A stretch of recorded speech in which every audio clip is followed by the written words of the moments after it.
6h48 sur France Inter, on prend l'air avec lui, Anthony Bélanger. Oui. Ce matin, vous nous emmenez au Maroc, qui va bientôt avoir son satellite espion. Et oui, ce sera le 8 novembre prochain lorsqu'une fusée Vega lancera depuis Kourou le Marocain EOSat 1, un beau bébé d'une tonne capable d'observer une bande de terre large de 800 km de large en haute résolution, c'est-à-dire à 70 cm près. Le contrat a été conclu en 2013 avec la France de François Hollande dans le plus grand secret.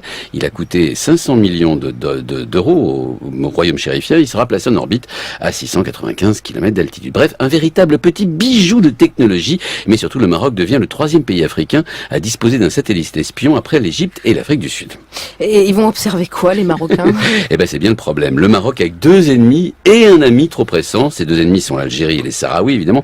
Avec ce satellite, les Marocains pourront tous avoir des positions de l'armée algérienne et de celles des insurgés sahraouis au Sahara occidental. Rien que cette perspective rend fou l'Algérie. Quant à l'ami trop pressant, il s'agit de l'Espagne. Et là aussi, les Espagnols ne sont pas du tout, mais alors pas du tout rassurés.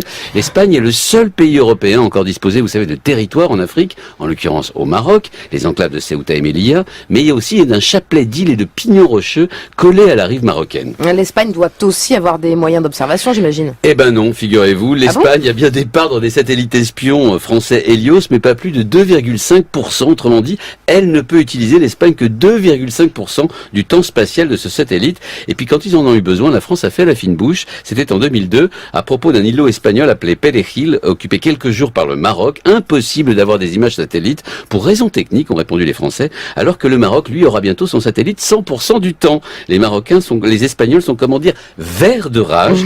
Avant de pouvoir disposer des mêmes avantages, l'armée espagnole devra attendre plusieurs années. Pendant ce temps, l'ami et l'allié marocain pourra les espionner grâce à la France en toute liberté. Tout va bien.